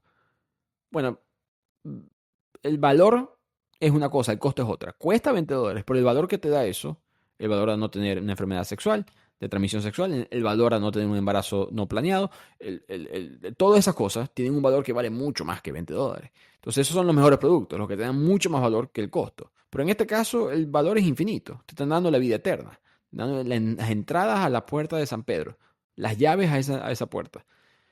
Entonces no importa lo que pagues. En verdad, si William Hamlin queda totalmente quebrado y se muere de hambre en un bosque, con tal y él crea que va a entrar al cielo, vale la pena, ¿no? Entonces, por supuesto, la gente, como hemos mencionado a través del episodio, que es tan creyente, va a dar dinero. ¿Cómo no lo va a dar? Claro que lo va a dar. Tiene perfecto sentido. El valor es demasiado.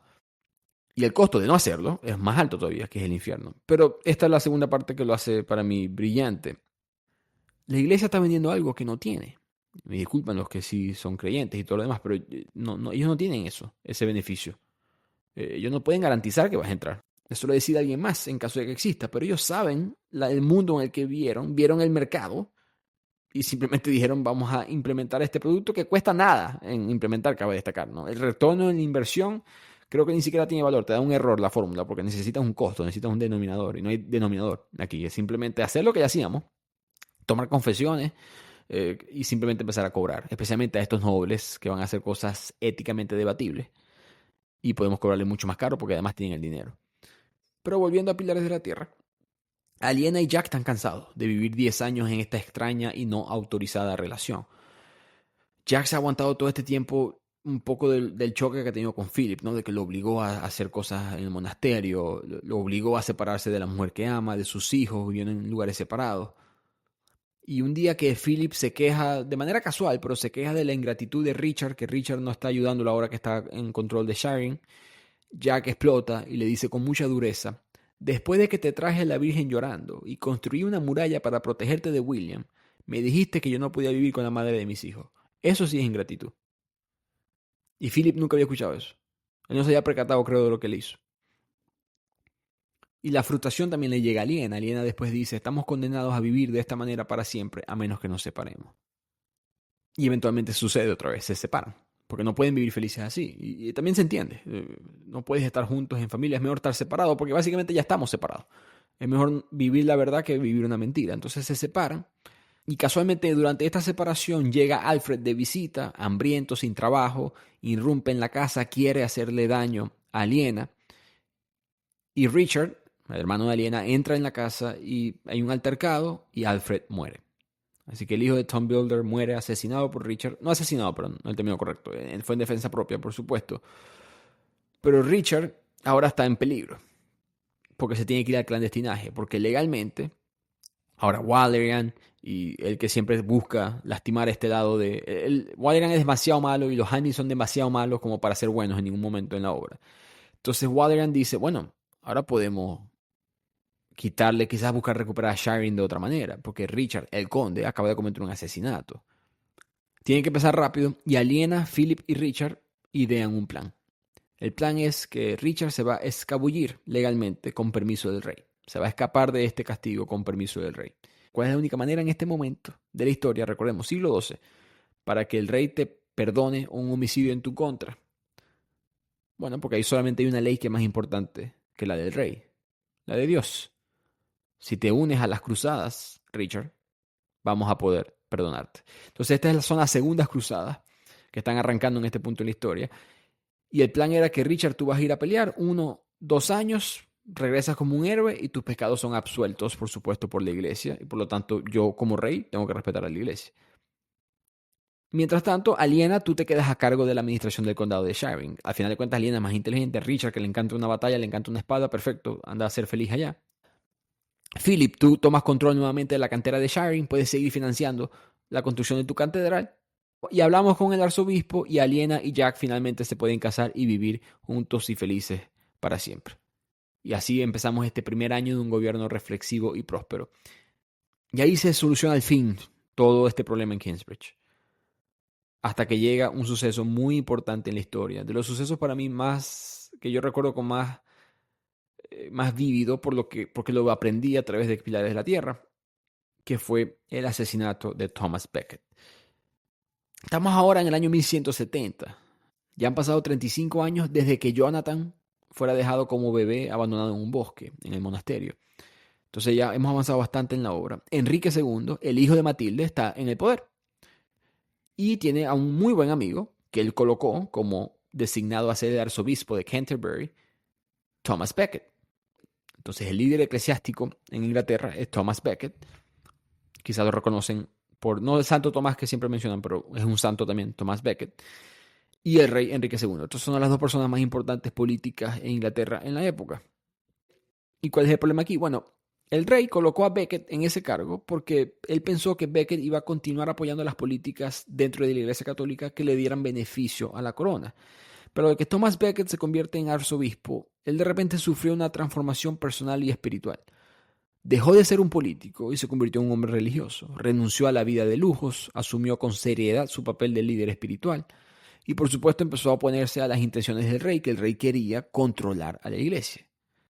El rey pasó unas constituciones de Clarendon, que era una serie de propuestas básicamente presentando límites para la autoridad del Papa y de la Iglesia dentro de Inglaterra. ¿Qué querían? Bueno, principalmente que los clérigos que cometieran crímenes fueran juzgados en tribunales reales, no en tribunales eclesiásticos. Becket, por supuesto, se negó a aceptarlas y eso provocó una ruptura entre ambos muy fuerte. Y poco a poco creció el conflicto entre ambos y un día, en su propio, digamos, reunión política interna de su grupo, el rey Enrique II exclamó, muy frustrado, «Nadie me va a librar de este cura entrometido». Y 4 caballeros que estaban ahí escucharon la palabra del rey y dijeron, eso fue una orden. Y en la plena Navidad, un 29 de diciembre, asesinan brutalmente a Thomas Becket dentro de la catedral. Un asesinato brutal, el cerebro quedó esparcido por el suelo de la catedral. Todo esto de la vida real, ya veremos cómo Ken Follett conectó los puntos con Thomas Becket a la historia de Kingsbridge. En Kingsbridge, el nuevo subprior, la mano derecha de Philip, va a ser Jonathan, que ahora tiene 35 años. La catedral está terminada, bellísima, gótica. Si quieren ver cómo se ve o si quieren imaginarse cómo se ve esa catedral, es difícil para yo explicárselos, pero pueden googlear la catedral de Salisbury. Salis, S-A-L-I-S, Bury, B-U-B de burro, U-R-Y.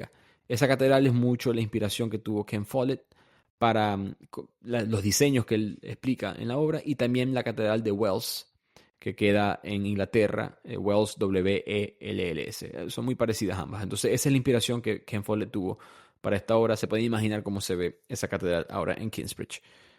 Walleran, como siempre, molestando, no está contento con esta catedral y quiere hacer pagar al prior Philip. Y él dice, bueno, vamos a acosarlo en los juicios de fornicación y nepotismo.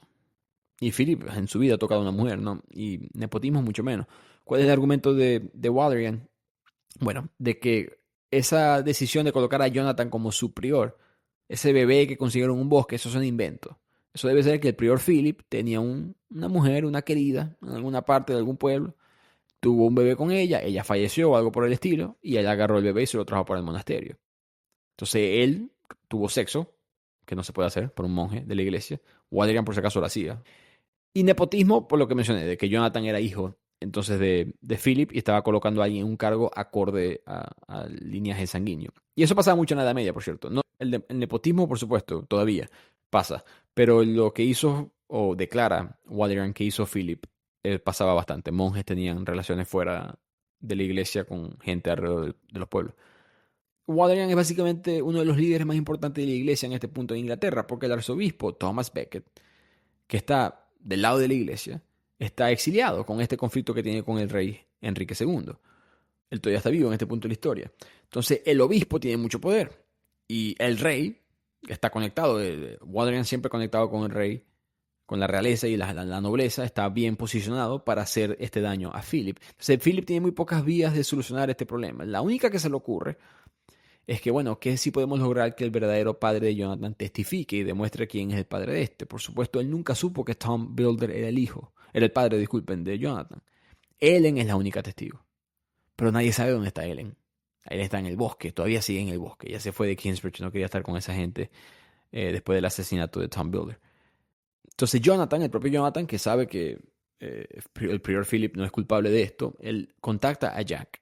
Y ambos van a empezar a investigar. Vamos a ver de dónde saliste tú, Jonathan. Y eventualmente van a buscar a su mamá, a la mamá de Jack, a Ellen, que ahora tiene 62 años, todavía fuerte, todavía atractiva, viviendo en el bosque. Y ella va y le lleva a Jonathan a mostrar el lugar donde estaba esa tumba improvisada que Tom Builder hizo en ese difícil día de invierno, donde empezamos esta obra. Y Jonathan dice, voy a construir una pequeña capilla aquí, para que ningún viajero en este tramo de camino tenga que pasar una fría noche de invierno durmiendo al aire libre.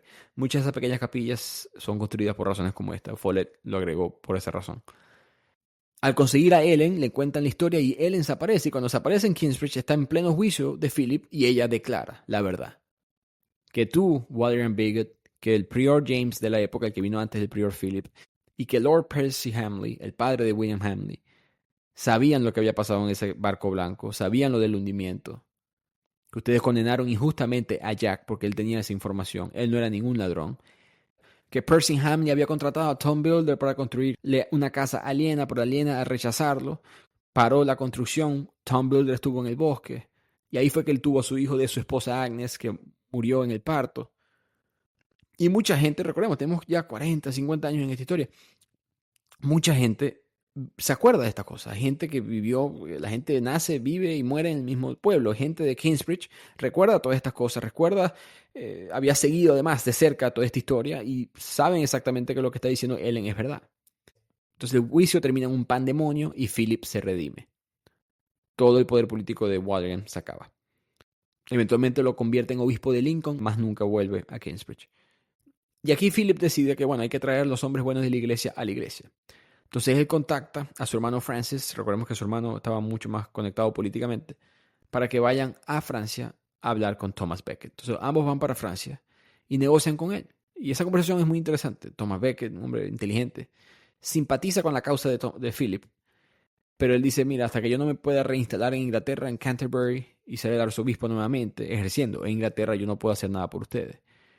Pero con la ayuda de Francis se llega a un compromiso legal y Becket puede volver a Inglaterra. Que esto pasa en la vida real. En el año 1170, después de muchas tensiones diplomáticas, Becket y el rey llegaron a un aparente acuerdo y regresa a Inglaterra.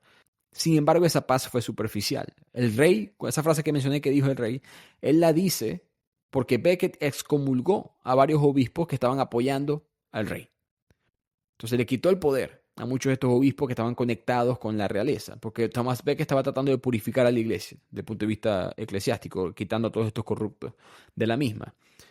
Entonces ya les conté lo que pasó, ¿no? Que él da esa frase y los caballeros toman el poder por sí mismo y van y asesinan a Thomas Becket. En la obra, William Hamley es uno de esos caballeros. Y William Hamley está llegando a la catedral de Canterbury, donde está Thomas Becket. Y recuerdo esa escena vívidamente. William está con su espada y todos tienen miedo. Recordemos que William siempre ha tenido miedo de ir al infierno y todo esto. Y tiene mucho miedo de tocarlo. O sea, Thomas Becket, el arzobispo de Inglaterra. Esto es lo más cercano a Dios que yo puedo conocer, además del Papa. Y William con la espada le tumba el sombrero. Y al tumbarle el sombrero y el sombrero caer en el suelo, William se da cuenta, es solamente otro ser humano. Y ahí es que lo masacran. Dentro de las paredes, como mencioné, de la catedral. Y ahora viene un momento muy importante, tanto en la historia de Inglaterra como en nuestra obra, porque este evento tuvo muchas consecuencias políticas, porque la gente quedó indignada. La gente dijo, ¿cómo asesinaron a Thomas Becket? Rápidamente fue canonizado, rápidamente se convirtió en un santo, rápidamente fue declarado mártir de la Iglesia Católica por el Papa Alejandro III de la época, rápidamente la Catedral de Canterbury se convirtió en lugar de peregrinación, rápidamente la tumba de Thomas Becket se convierte en el lugar de peregrinaje más popular de toda Inglaterra y en ciertos puntos de Europa. Pero para que todo este activismo político suceda, Follett, el autor, le da su toque a esto y coloca a Philip, que presencia este asesinato, como el activista de este movimiento. Él empieza a llamar a las personas para que vean lo que sucedió con Thomas Becket. La gente empieza a recolectar la sangre, ¿no? Agarran recipientes de sus casas y agarran la sangre de Thomas Becket para que les dé milagros. La gente se llevó pedazos de su cuerpo, la gente empezó a rezar en grupo alrededor del cadáver. El prior Philip organiza que el cadáver de Becket pase por distintos pueblos, una especie de despedida. Y con esta movida, él es nombrado obispo de Kingsbridge. La gente lo respeta, la gente lo quiere. Sin mencionar que el rey tiene que empezar a negociar y darle más poder a la iglesia. Y el que estaba del lado de Thomas Becket estaba del lado correcto. Ahora, ¿qué pasó en la vida real? Bueno, el rey Enrique II, por presión de la opinión pública, por presión de la iglesia, por haber cometido este acto tan emocionalmente chocante para las personas, espiritualmente además, religiosamente, él tuvo que aceptar ser azotado 80 veces en frente de la tumba de Thomas Becket por monjes de la Iglesia Católica como acto de penitencia, como acto de contrición pública. El rey tuvo que vestirse como un pordiosero, descalzo, quitándose cualquier tipo de marca que demostrara que él era alguien de la nobleza, y fue golpeado, voy repito, 80 veces por latigazos por estos monjes. La última vez que vemos al prior Philip en la obra es con un látigo en mano azotando al rey Enrique II. Que me pareció poético ese fin, ¿no? Porque está basado en la vida real, por supuesto, el prior Philip es un personaje ficticio, pero eso pasó en la vida real. Y es como que todo este daño que hizo la corona, la nobleza, al avance, a evitar que algo como esta catedral se construyera y los distintos límites para el comercio y todas estas cosas que sucedieron. Y después está el prior Philip como vengándose en su vejez, golpeando a este rey y es como que una venganza de todo esto, ¿no? Y recordemos, desde el punto de vista histórico, esto fue un punto muy importante porque más nunca un rey desafió directamente a la iglesia hasta el divorcio de la iglesia de Inglaterra del rey Henry VIII. Hablaremos de eso en la tercera parte de esta serie con mucho más detalle. Pero Inglaterra todavía es católica, más adelante no lo será, en parte porque la pena, la humillación de este rey, más nunca un rey se atrevió a desafiar a la iglesia hasta que pasó mucho tiempo. Pero ¿cómo terminó la obra para nuestros distintos personajes? Bueno, Richard muere en las cruzadas, su sobrino, Tommy, hijo de Jack y Aliena, es nombrado el nuevo conde de Shiring, él es el heredero hombre que tocaba, acorde a las costumbres de la época. Aliena y Jack viven en Kingsbridge por el resto de su vida. Aliena continúa con su exitoso comercio de lana. Jack continúa perfeccionando la construcción de un priorato para Kingsbridge y los detalles de la catedral en el futuro. William es ahorcado a la vista del priorato de Kingsbridge, donde muchas personas que tuvieron que sufrir el horrible gobierno de William Hamley presenciaron este ahorcamiento, en este caso justo. Aliena y Jack vivirán felices para siempre y Philip terminará su carrera de obispo en la catedral. Y con eso se acaba una de mis obras favoritas, como mencioné. Desde el punto de vista literario, hay probablemente novelas más avanzadas. Desde el punto de vista literario, por ejemplo, Opus Nigrum de Marguerite Yourcenar es una novela excelente. En cuanto a literatura, es mucho más, tiene más, digamos, talento. Pero en cuanto a la estructura de las historias, los detalles de cómo la gente vivía, los mensajes de lo que era de esta época medieval, para mí siempre esta fue me abrió los ojos esta obra y estos libros son importantes de introducción a muchos de estos temas, ¿no? Entonces, yo le tengo mucho cariño a esta serie de Kingsbridge. Cuando tenga más tiempo leeré La armadura de luz, pero espero que hayan gustado, les haya disfrutado mucho escuchar esta primera parte de Pilares de la Tierra. Como mencioné, la segunda parte va a ser Un mundo sin fin, es el segundo libro que habla de este mismo pueblo de Kingsbridge, pero ahora siglo y medio, 2 siglos después, durante la peste negra. Y después pasaremos a la tercera parte, que va a ser Una columna de fuego, que va a ser el mismo pueblo de Kingsbridge durante la Revolución Protestante, durante el cambio final de la Iglesia Católica, el fin de la Iglesia Católica en Inglaterra, que por supuesto tuvo muchas consecuencias en Europa y más adelante con la colonización de Inglaterra en el mundo. Así que espero que hayan disfrutado de Kingsbridge, el inicio de esta serie. Les habló su anfitrión, Ricardo Lugo. Me disculpan a lo largo del episodio, pero espero que haya valido la pena. Escucho sus comentarios, leo sus comentarios, como siempre, @bibliotequeando. Saludos y un abrazo.